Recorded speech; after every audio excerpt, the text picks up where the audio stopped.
I work at an ice rink. I saw something that chilled me to the bone. I know I should be grateful for a chill job at an ice rink, especially as we gear up for a scorching summer. I'm thinking about quitting, though. I'm too creeped out to go back there. I needed a summer job, and I was a little surprised by the lack of competition for a gig at the local rink. My first day was right after the interview. The pay wasn't great, but the expectations weren't bad either. Help customers, keep the place clean, restock the restrooms, that sort of work. The most important task was a team effort. Keep the rink temperature below freezing at all times. That made sense. It's an ice rink, not a swimming pool. At regular intervals, I'd check the thermostat to make sure the rink remained between 19 and 29 degrees. Doing so ensured that the main room was always nice and chilly. My own frosty oasis in the middle of town. My boss was the face of the business, so he was usually up front serving guests or back in his office. Whenever he came out, he'd check the rink's temperature, even if I had just checked it myself. One day I clocked in a few minutes late and found the boss hustling toward the thermostat. He seemed startled when he noticed me. "Seen anybody around here yet?" he asked. I checked the clock to see that we were still nearly an hour away from opening. "Not yet," I said. "Good." He smiled. Then he asked me to help set up a new game in the arcade. It was a massive cabinet, big screen, two-seater bench, huge speakers. The delivery men rolled it in and moved it into place, so now it was time to plug it in and see how it ran. I plugged in the power cord and fired up the cabinet. The screen flickered, the speakers roared to life, and then the whole place went dark. I looked out into the main room to see the boss sprinting for the breaker box. The girl at the concession counter dropped what she was doing and disappeared into the kitchen. I left the arcade to apologize for the mishap, and then I noticed the smell. It was like someone left meat out and went on vacation. The stench was heavy and sickening, so strong I could taste it. I figured it must have come from the kitchen. My boss was in the back, sweating bullets at the breaker box. "The wiring's screwy," he said when he saw me. "One thing goes wrong and the whole place loses power." He snapped a few switches back into place and closed the box. Behind us, machines hummed again. He sighed and wiped the sweat from his forehead. "It's just an old building, that's all," he said. He checked the thermostat and stayed by the rink until it was time to open. The smell had mostly dissipated by the time customers started filtering in. But it was hard to forget. It was still in my clothes when I went home. A few days later, the boss had to run errands, leaving me and the concession girl to hold the fort down. Everything seemed fine at first, but then a group of kids approached me from the arcade. They said the new cabinet wasn't working right. The screen kept freezing, and they couldn't get their quarters back. My boss had briefly showed me how to troubleshoot these machines, so I did what I could to diagnose the problem. It took longer than I'd like to admit. I was hesitant to unplug the game and restart it, but I tried everything I could to get the game working again. If I had to refund a few quarters, I imagined the boss wouldn't mind. At some point, I realized I was sweating. I dressed warm for work since the main room stays in the mid-50s. But I suddenly felt too hot. I told the kids I'd be right back and tried not to look conspicuous as I made my way to the rink thermostat. 30 degrees, still below freezing.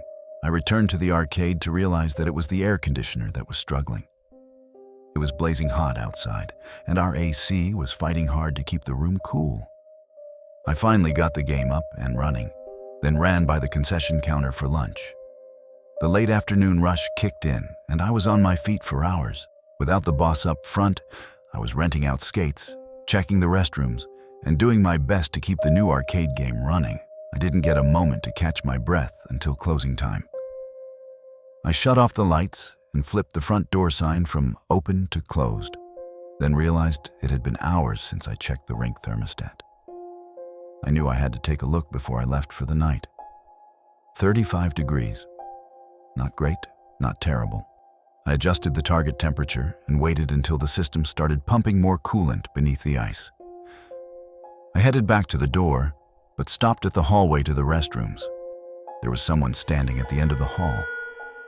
I was startled, but more than anything, I just wanted to go home. "We're closed," I said. "I have to lock up now." He didn't move. "Do you need to use the restroom first?" I thought maybe he wasn't feeling well. Concession food can be rough on some people's stomachs. He turned to face me. The hall was dark except for the exit light over my head, which cast a dim red glow over his face. His head hung low, and he wore a vacant expression, like he was asleep on his feet. Then he lifted his head to look at me. I didn't say a word. The more I stared, the more the features of his face seemed to be out of place, like it was just a mask. His eyes looked cloudy in the red light, but I could tell that he was looking at me. Then an intense shiver came over me. It was an ice-cold chill that pierced to my core. It had to be fear, but I wrapped my arms close to warm up. Then he was gone.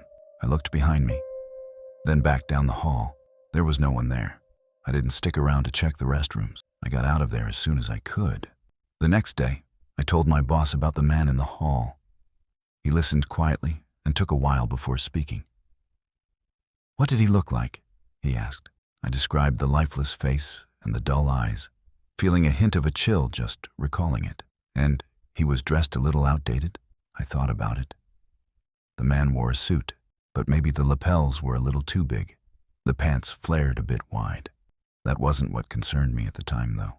"Maybe so," my boss nodded. "Did the ice rink go above freezing yesterday?" "It did," I said. "But I fixed it before leaving last night. We've got to keep an eye on it," he said. Then he left for his office. "You'll see people like that around here. It'll be okay. Just keep an eye on the rink." I looked over to the concession counter. My coworker had been listening. She only met my eyes for a second, then she went about her work. We'd be opening soon, and the heat was sure to drive a crowd our way. It's a brutal summer, and when the temperatures rise so high, everybody blasts their AC. It puts a serious strain on the power grid. Yesterday, we tipped the meter too far. The power went out across downtown. My boss went out to fire up the generator, telling me to make sure nobody went near the ice. At first, customers sat in the dining area and waited to see if the power would return. I couldn't blame them. The air was still cool, and anything was better than going back out into the heat. As the day went on, though, the chill faded, and there was no point in sticking around. Our customers left, and it was just me and my coworker. Our boss clearly wasn't going to get generator up and running anytime soon, so I hoped that he would just let us go. My coworker went outside to ask. The air was starting to turn muggy, so I went to check the thermostat. It had a backup battery, so I could at least see the rink's temperature. 40 degrees. It was only going to climb from there. With my back to the ice, I felt something move just behind me. The stench of spoiled meat returned, thick in the humid air. My legs quivered, but I ran for the door. I was in a hurry, so I decided to cut through the ice rink. That was a stupid idea. I started slipping immediately and fell hard on my back. I looked up into a crowd of dead faces. There were dozens of them. Dead, bloody bodies, all standing on the ice. Their faces were frozen in horrified, silent howls, while some looked as if they had been beaten or crushed. They all watched me with pale, cloudy eyes. I heard myself scream, and I scrambled for footing. I fell again and again, trying to crawl across the ice. Finally, I reached the other side and bolted to the exit. As I pushed through the doors, I could see that my coworker's car was gone. She had the right idea.